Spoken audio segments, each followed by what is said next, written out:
मैं इस वक्त नेपाल के धनगढ़ी में हूँ। धनगढ़ी वो इलाका है जो कैलाली जिले में पड़ता है और सुदूर पश्चिम प्रदेश की ये राजधानी है।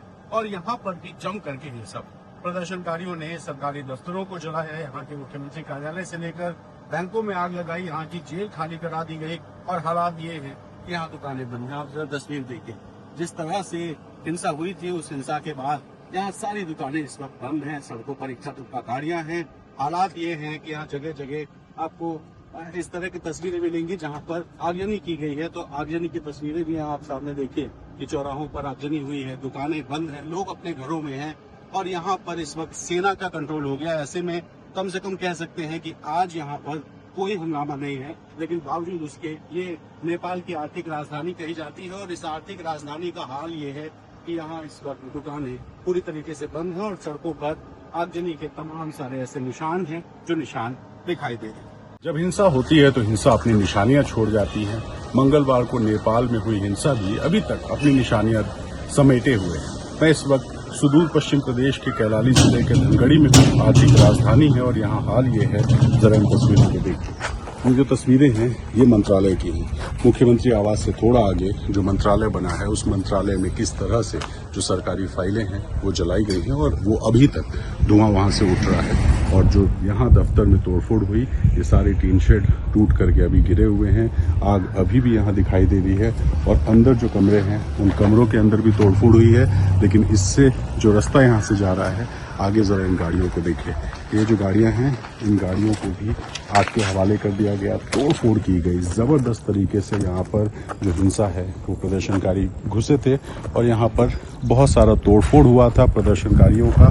और इस वक्त यहाँ आप जरा आप देखेंगे दफ्तर की तस्वीरें, तो जो खिड़कियाँ हैं वो खिड़कियाँ टूटी हुई हैं।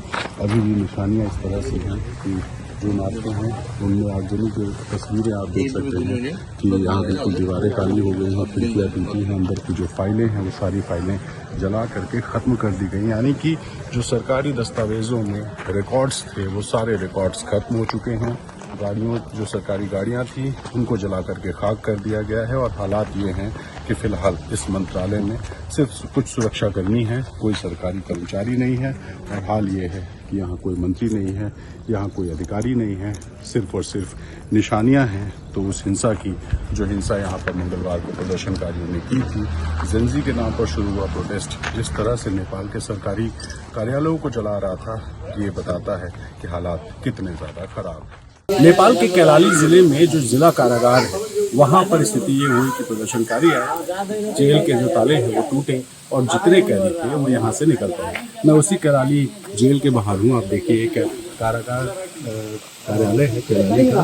और अगर बात करें यहाँ पर कैदियों की तो 697 कैदी यहाँ पर बंद थे और उनमें से 5 को छोड़ करके 692 कैदी फरार हो गए। इस वक्त जो लोग गेट पर दिख रहे हैं इनमें एक शख्स ऐसा है जो कल भीड़ में भाग गया था, लेकिन उसके बाद आज उसे ये लगा कि चूंकि मुकदमा उसके खिलाफ है और कल अगर ऐसी स्थिति आती है कि सरकार उसे वापस जेल में डालती है तो हो सकता है उसकी सज़ा बढ़ जाए, इसलिए वो यहाँ सरेंडर करने आया है। तो आप देखिए वो सरेंडर करने के लिए अंदर चला गया और उसके जो सहयोगी हैं तमाम सारे हैं, उन लोगों से ज़रा बात करते हैं कि कल क्या स्थिति थी जिला कारागार पर, जबकि लगभग 692 वो कहे कि 700 के आसपास कैदी यहाँ से भागे थे। और सिर्फ यही कारागार नहीं बल्कि नेपाल की तमाम ऐसी जेलें हैं जिन जेलों के ताले तोड़ करके लोग निकले।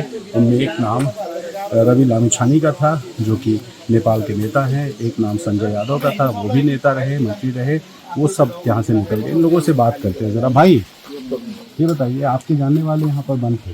हाँ, ये हमारे परिवार के एक सदस्य है। हाँ। और हम अभी यहाँ नशा मुक्ति केंद्र भी चला रहे हैं धनगढ़ी में। नहीं तो फिर क्या इनको सरेंडर करवा दिया आपने? हाँ, इनको सरेंडर करवा दिया क्योंकि अब सरकार के ऊपर तो कोई है नहीं। अगर ये यहाँ से जाएगा इसको कोई रोजगार नहीं मिलेगा, कुछ भी नहीं मिलेगा। अगर सरकार इसको इसके बाद सफाई देगा तो ये बाहर जाके अपने परिवार का एक जिम्मेवार सदस्य बन पाएगा। इसलिए अभी उसने खुद अपने आप ही सरेंडर किया है। उसने खुद हमको फ़ोन किया है और मैं सरकार के खिलाफ नहीं जा सकता। कल जो हुआ है उसके प्रति हम भी दुखी हैं और मैं सरेंडर करना चाहता हूँ, इसीलिए वो खुद देख कर यहाँ। अच्छा, कल प्रदर्शनकारियों ने ताला तोड़ा था कि ये लोग खुद तोड़ के निकल गए? नहीं, अब कल एग्जैक्टली क्या हुआ था हमको पता नहीं। पर जो भी है हमारा ये अंदर था, ये बाहर आ गया। उसके बाद यहाँ वो खुद सरेंडर करके यहाँ आए। अब कल जो भी हुआ उसके अब कौन है जिम्मेवार, ये सब तो हमें पता नहीं। पर तो आप भी भाई सब यहीं रहते हैं इधर आसपास? इन्हीं के घर है। शादियों ने विरोध करा तो ताला उन्होंने तोड़ा? उन्होंने लोगों ने तोड़ा था ताला। अच्छा, वो ताला तोड़े और कैदी यहाँ से निकल गए। नहीं, फिलहाल यहाँ तक तो हम लोग खड़े थे, अंदर तो हम भी नहीं गए। हाँ। प्रदर्शनकारी आए, हजारों की तादाद में थे, आए अंदर गए, फिर सब भाग गए एकदम से। आप लोग को कितना डर है कि जेल के बगल में रहते? डर तो ऐसा कुछ नहीं है, पर ऐसा कुछ नहीं है। प्रदर्शनकारी आए लेकिन उन्होंने पब्लिक को कुछ नहीं दिखाया, पब्लिक का किसी का कुछ नहीं दिखाया।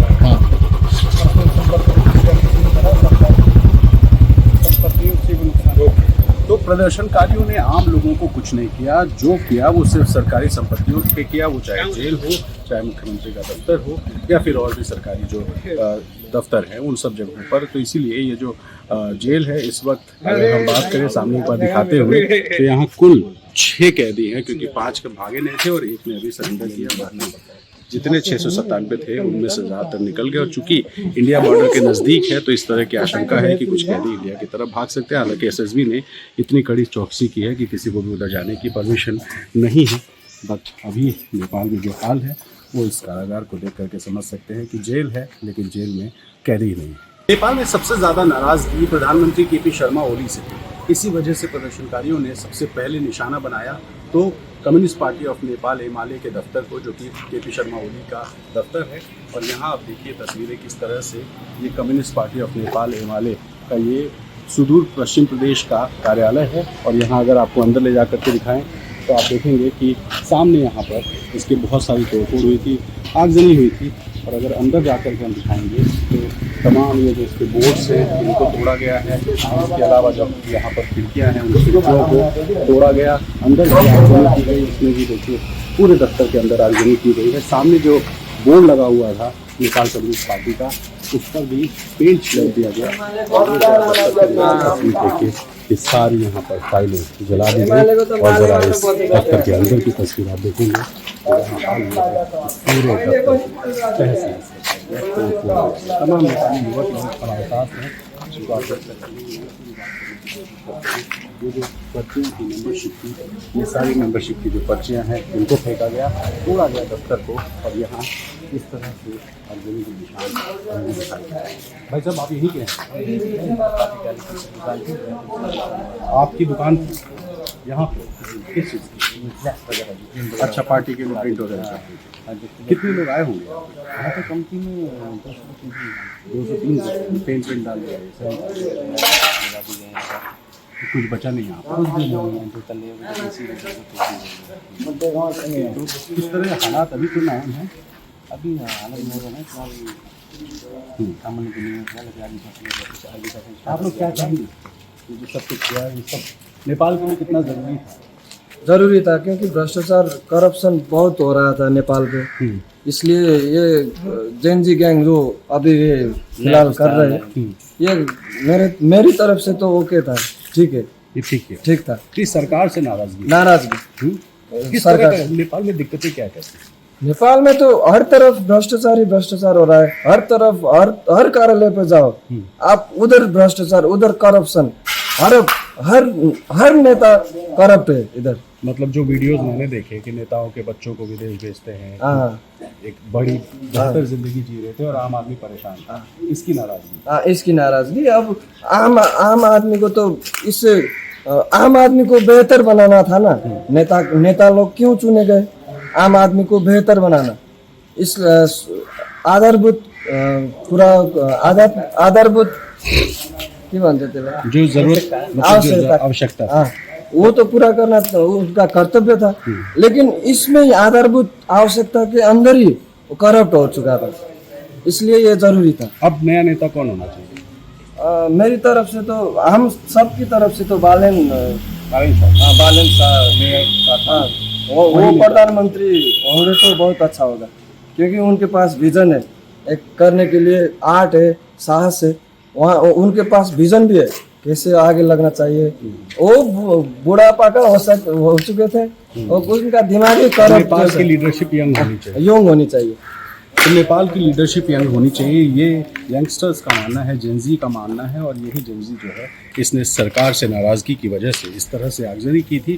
और इनका कहना है कि जो नेपाल में हुआ है वो बहुत ज़रूरी हो गया था, और क्योंकि आम आदमी की ज़िंदगी इतनी ख़राब हो गई थी और नेताओं की ज़िंदगी बहुत लेविश थी, इस नाराज़गी की वजह से जो किया गया है उसको लोग जस्टिफाई कर रहे हैं। नेपाल के धनगढ़ी से NDTV इंडिया के लिए रणवीर।